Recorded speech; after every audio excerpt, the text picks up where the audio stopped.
Welcome to Compleat Kidz Online, friendly discussions about autism and other developmental disabilities. Learn how working together is working better, one conversation at a time.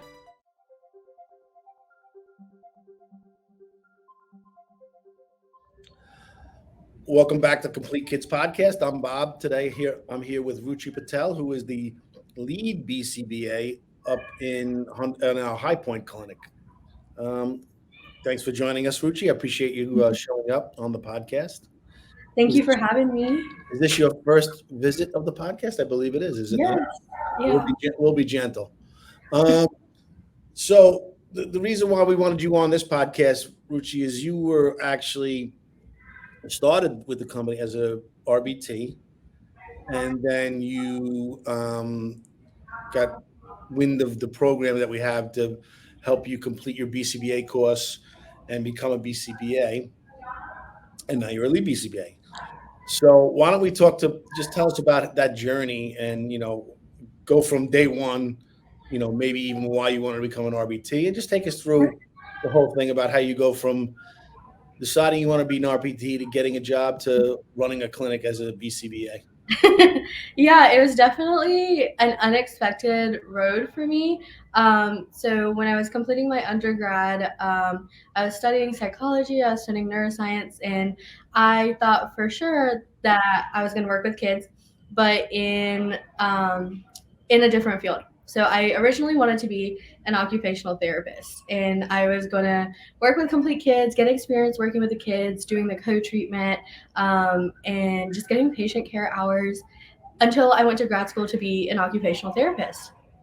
And I was working as a BT, and I just realized that I'm working with the kids and I'm getting to do a little bit of OT, but I'm also getting to do a little bit of speech. I'm getting to do a little bit of those gross motor movements that PT does. And then on top of all of that, I still get to do ABA.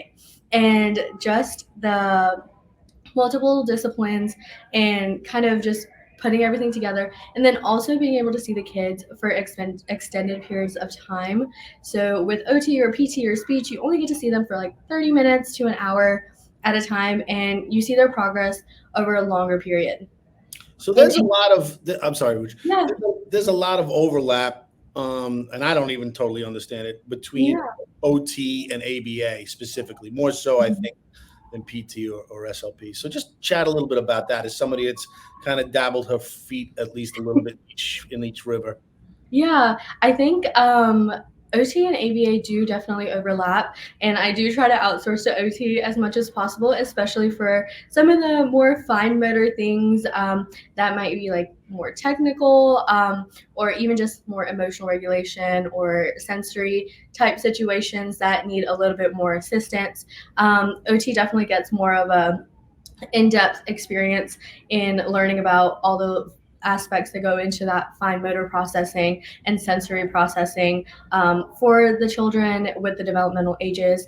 ABA kind of encompasses it as like an overall type situation, because our main focus is addressing autism and helping them increase their flexibility in thinking, and increasing daily living skills, and increasing how they use their communication.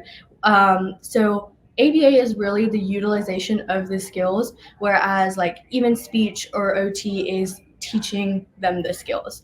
So we try to work with what they have, and try to increase that as much as possible, while still at the same time trying to teach new skills. But speech and OT definitely really hone in on those things. Awesome. All right. So you decide you started up the path of OT, and you say, hey, maybe there's another path I want to go. So Go ahead. Tell us more about that. And so when I was working, there was one experience that really kind of drew me into the field. And so when I started first working, I was working with one learner, and he was nonverbal at the time. And we were really, really focusing on those manding skills. We were really trying to focus on just communication in general to try to get him to, talk to us, tell us what he needed, what he wanted. It was a lot of just, I'm going to take your hand and show you what I want. So we were really working on it for about 6 months, and he did not want to say not one word. He did not want to say one sound. And then one day, something just switched, and he said his first word. And the joy that was on his face, that was on everyone's face. His mom was crying, I was crying, the BCBA was crying. Everyone was just so overwhelmed.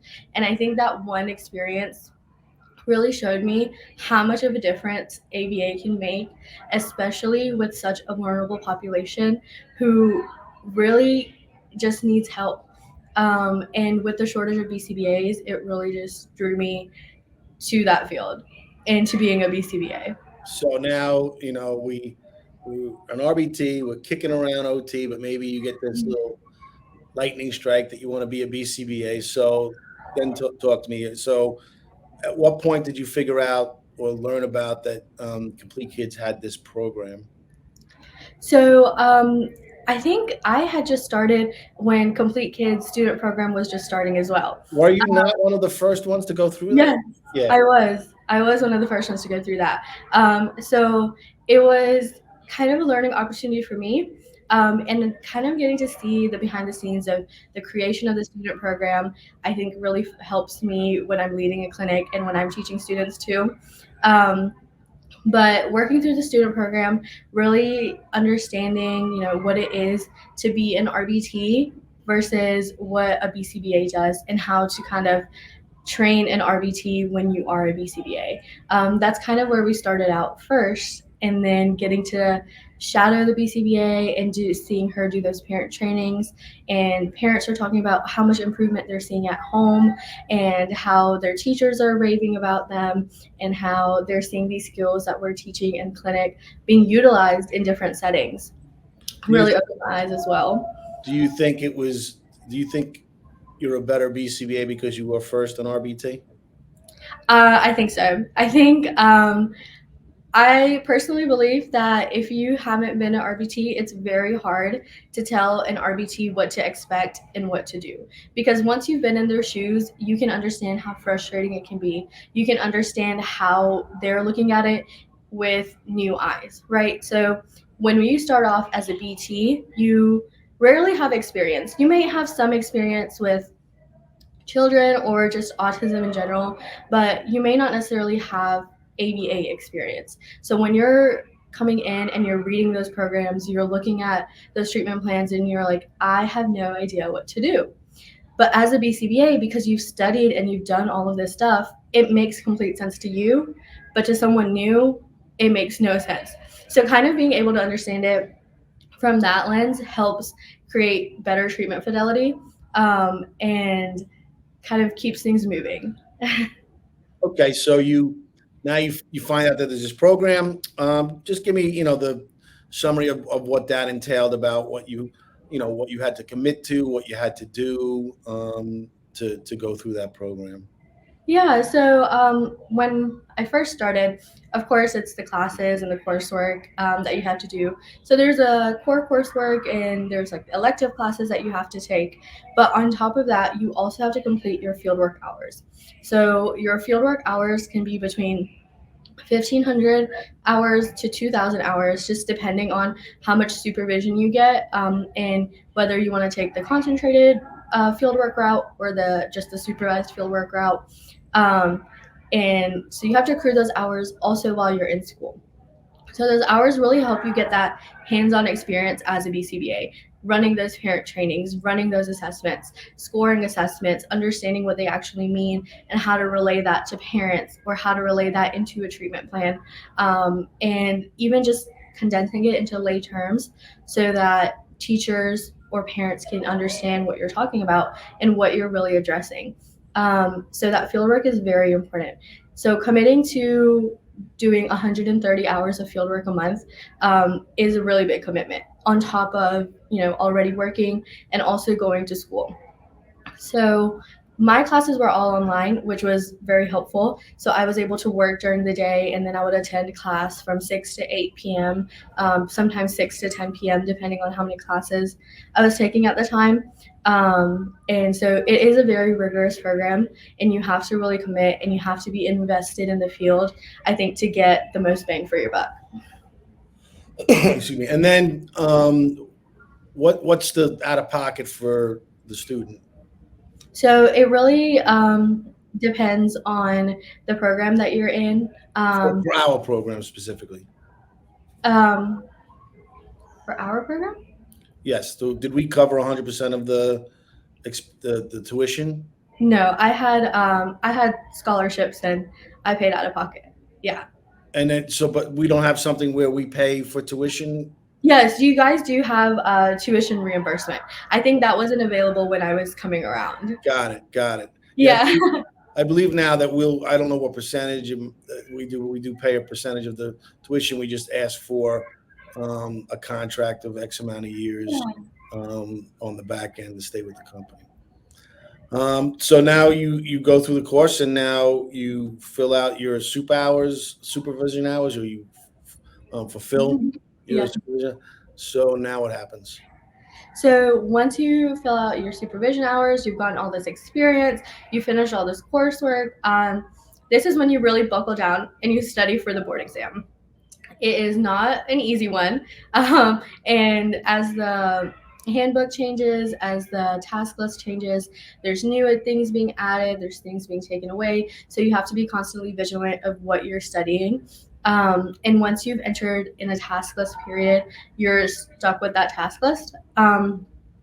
So just working through that and answering questions from each section, really understanding what the question means. This is really where that applied behavior analysis comes in, because you have to think about the most ethical and effective way that you're applying your knowledge. And so it's a lot of scenarios and it's a multiple choice exam. But it almost seems like all the answers are right, but there's one that's always the best choice.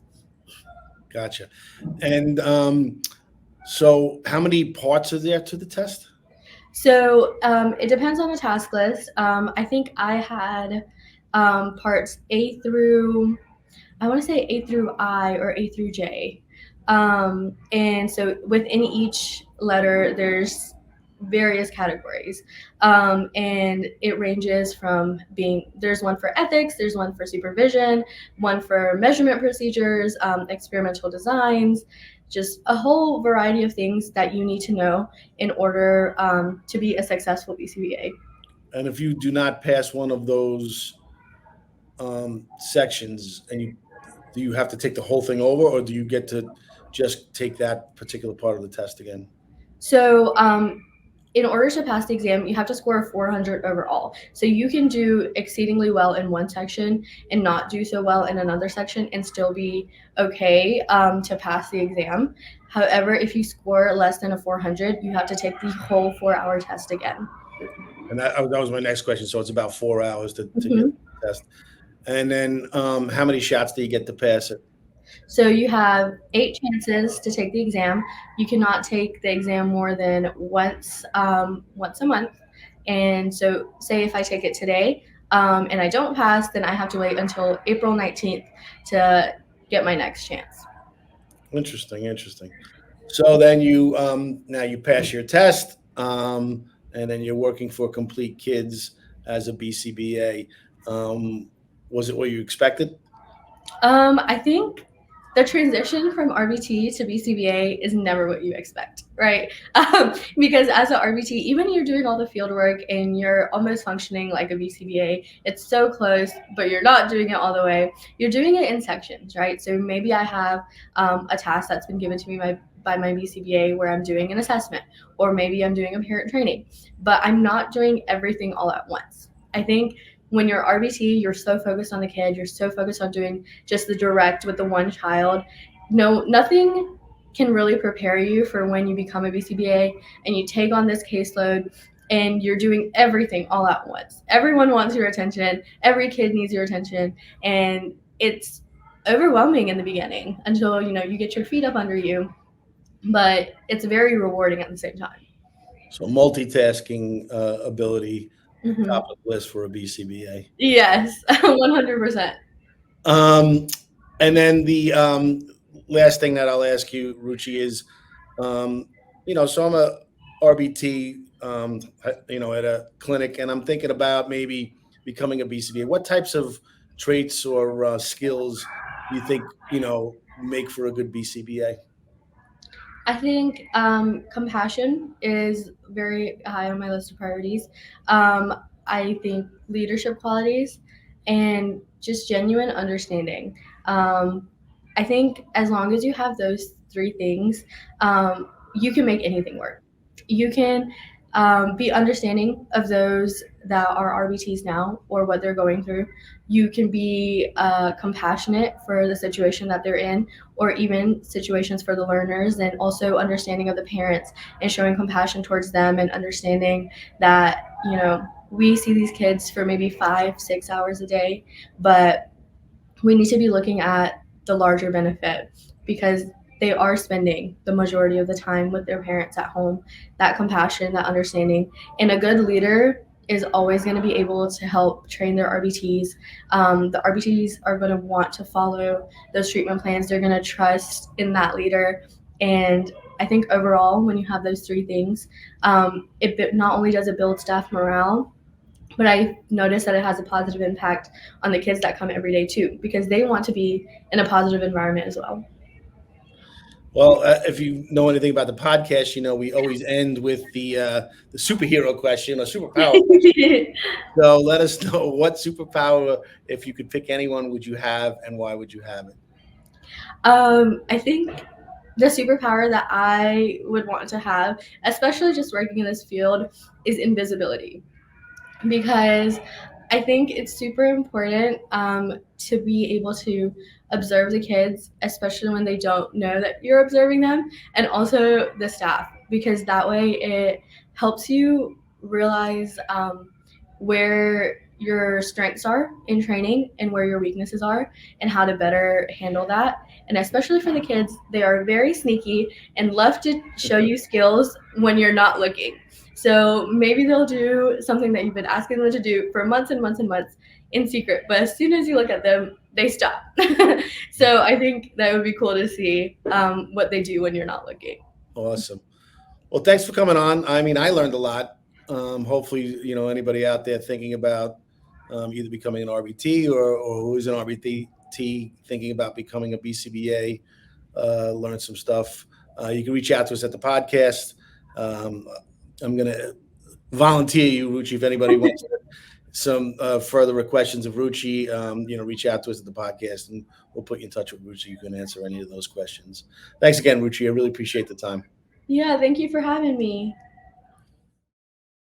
To continue the conversation, visit the links to our website, Facebook page, or Instagram in the comments.